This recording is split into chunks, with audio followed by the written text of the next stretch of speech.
What's going on, everybody? It is June 10th, 2012, and let's get into some gaming news. So this week, not much has happened in the whole tech industry as far as news. There wasn't really too many interesting stories. However, E3 was this past week, and I did not go, but I've looked at pretty much every kind of live stream / video about every game that was covered pretty much.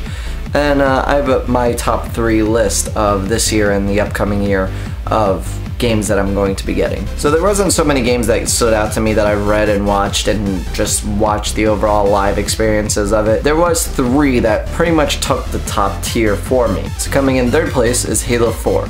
And while I'm a big Halo fan, it just didn't quite take the cake for me. But there were some interesting things that we've seen. They released a live action trailer along with some gameplay footage. Mostly single player, I believe. There was no multiplayer actually shown, but it does look like there might be some new mechanics in single player where creatures jump on top of you. There might be some button mashing. Pretty scary looking monsters. I'm really excited about because they're bringing new type of creatures into it. The last 4 Halo games have been the Flood and the Covenant, which got boring after about the 3rd game. So I hope that the new feel of these new creatures, whatever they are, will bring a whole new experience to the single player. And I'm really interested to see what they're going to do with multiplayer. While we have not seen any multiplayer footage really on it, it's going to be interesting to see what they do, because as a little insider tip, I do know that the sprint ability will be a full feature in the game rather than an armor attachment like it was in the previous game. So every player will have the sprint ability no matter what.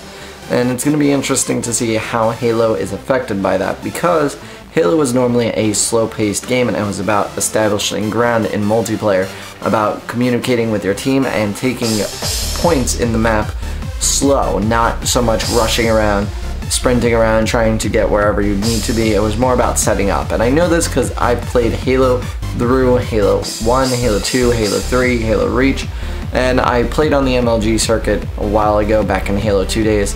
And it's definitely going to be interesting to see the mechanic that it adds, being that the sprint's there, and the new weapons and all the new features. Supposedly you can jump really high also, which will be really cool.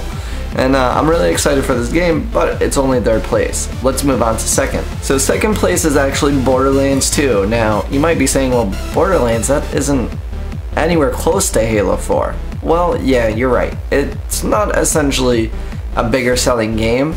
But Borderlands 1 was such a huge game, being that it was basically a diamond in the rough. Nobody expected Borderlands to be as good as it was. And I have it for both PC and Xbox, and I've played both countless hours. I think it's absolutely an amazing game. It's a unique game, and while it's an open sandbox game, it's got a gazillion weapons, and it's really creative, especially the way the whole game is made. The comic book kind of style of characters and wilderness and whatever else there was in the game. But Borderlands 2 adds even more to that, and it looks amazing. At the same time, it keeps that classic feel of the first Borderlands, which I loved. It also incorporates a huge amount of weapons that weren't even anywhere close to the first one. And I just think Borderlands 2 is going to be a great game.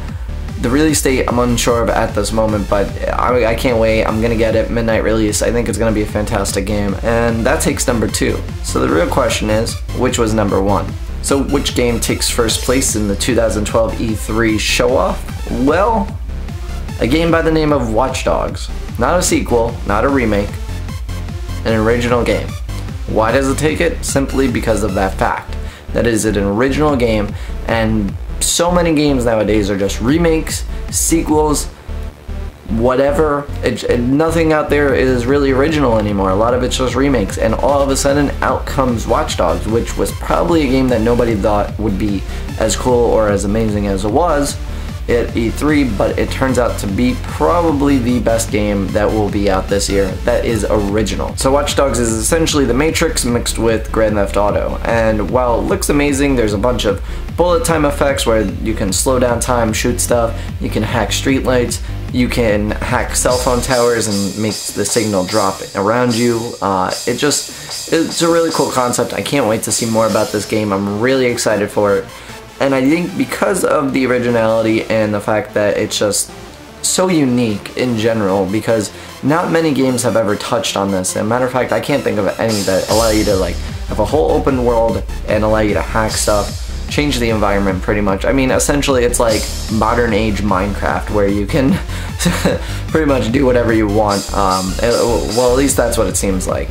And it looks like you might be kind of like a hitman in it, I think, something like that. I want to see more about this. I can't wait for more, and I'm really excited to see this. So these were my top 3. But anyway, these were my top 3 games. I think that there was a lot of other interesting games out there, but I feel these 3 took the cake, especially Watch Dogs being original. It was the only original game, I think, out the entire E3 that was kind of like that major game. Yeah, there was some indie games, some other stuff out there, but essentially this took the cake and I can't wait to play it. So I want to know, out of all the other E3 games that you've seen, which are you most excited for and why?